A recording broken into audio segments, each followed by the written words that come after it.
Good morning student, this is Saurabh Srivastava.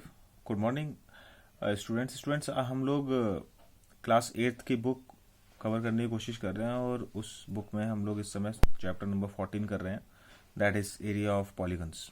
और area of polygons में मैंने ऑलरेडी एक वीडियो बना रखा है जिसमें हम लोगों ने area of trapezium, basic introduction और ये सब चीज़ें डिस्कस करी थी। तो आज हमारे इस सीरीज़ का सेकंड वीडियो है और आज हम लोग एरिया ऑफ रोम्बस के बारे में पढ़ेंगे। तो एरिया ऑफ रोम्बस क्या होता है? सबसे पहले तो एरिया ऑफ रोम्बस शुरू करने से पहले हम लोग पता करेंगे कि रोम्बस क्या होता है। ठीक है, तो रोम्बस क्या होता है ज़रा देख लेते हैं। देखिए, पिछले वीडियो में मैंने आपको पैरेललोग्राम के बारे में बताया था। तो रोम्बस भी क्या होता है? रोम्बस भी एक पैरेललोग्राम भी होता है। ठीक है, एक ऐसा पैरेललोग्राम जिसकी साइड्स इक्वल होती हैं। ठीक है ना, एक ऐसा पैरेललोग्राम जिसकी सारी साइड्स इक्वल होती हैं। ठीक है, दैट मीन्स ये साइड सारी साइड्स चारों साइड्स इक्वल हो जाएंगी इसकी।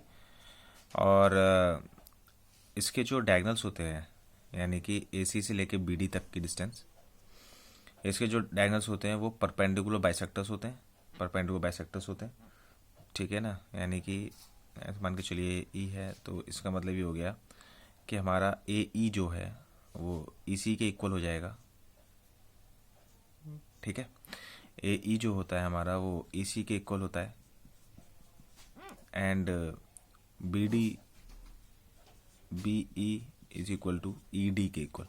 तो इसके ये जो डायगनल्स होते हैं वो 90 डिग्री पे कट करते हैं एक दूसरे को इक्वल पार्ट्स में। तो इसको कहते हैं दे आर परपेंडिकुलर बाइसेक्टर्स। ये परपेंडिकुलर का साइन होता है। ठीक है, और इसके बाइसेक्टर्स कहलाते हैं ये।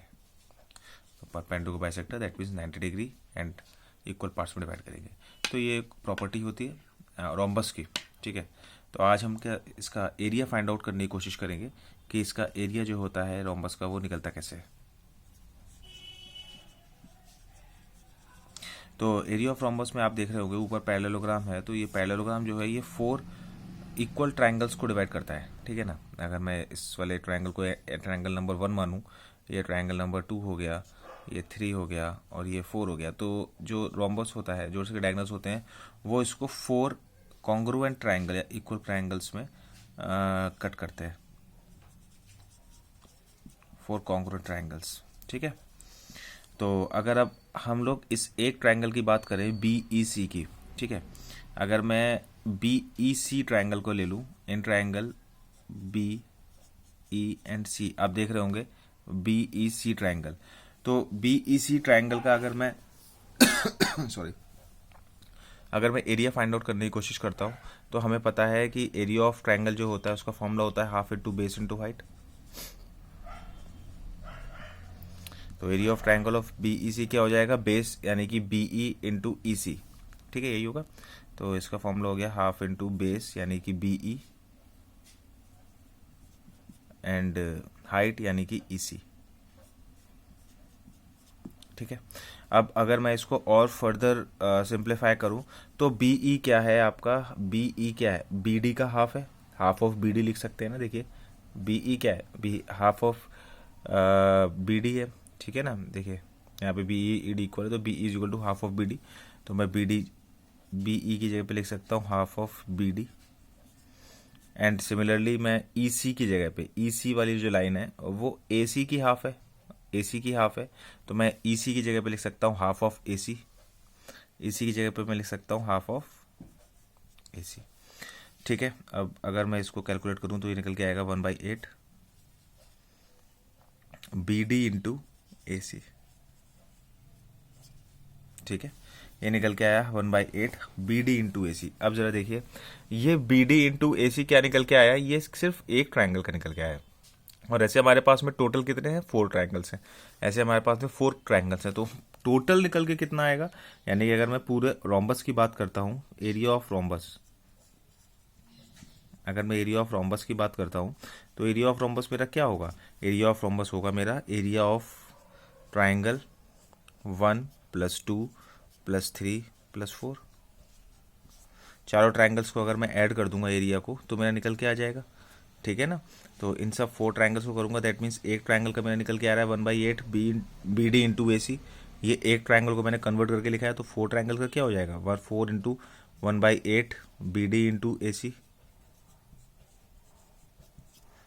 ठीक है, इसको मैं कैंसिल आउट कर दूंगा तो ये क्या बचेगा, half into B D into A C,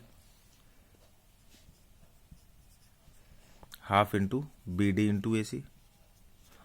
ठीक है, और अगर मैं और फर्दर सेंस में इसकी बात करूँ जनरल कॉन्सेप्ट में, तो बी डी और ए सी क्या है, D1 और D2 यानी डायगनल्स हैं इसके। ठीक है ना, अगर मैं इसको मान लूँ बी डी जो है उसकी लेंथ में D1 मान लूँ और जो मेरा ए सी है उसकी लेंथ में D2 मान लूँ, तो मैं इन वैल्यूज़ को यहाँ पुटअप कर सकता हूँ बी डी और ए सी को। तो बी डी की जगह पे मैं लिख सकता हूँ half into D1 and into D2। ठीक है, तो मेरा जो टोटल और आंसर निकल के आएगा, यानी जो मेरा जो फॉर्मूला होगा वो होगा एरिया ऑफ रोम्बस, तो वो मेरा जो निकल के आएगा वो होगा मेरा half into B D into D1 into D2। ठीक है, तो यही होता है area of rhombus. Area of rhombus को यहाँ पे मैं क्लियरली लिख देता हूँ। एरिया ऑफ रोम्बस जो होता है वो निकल के आता है इस तरीके से, half into product of diagonals भी कहते हैं, या फिर D1 इंटू D2 भी कह सकते हो आप, दोनों चीज़ें एक ही होती है।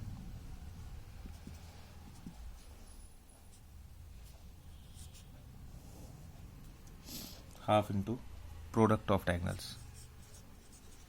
ठीक है,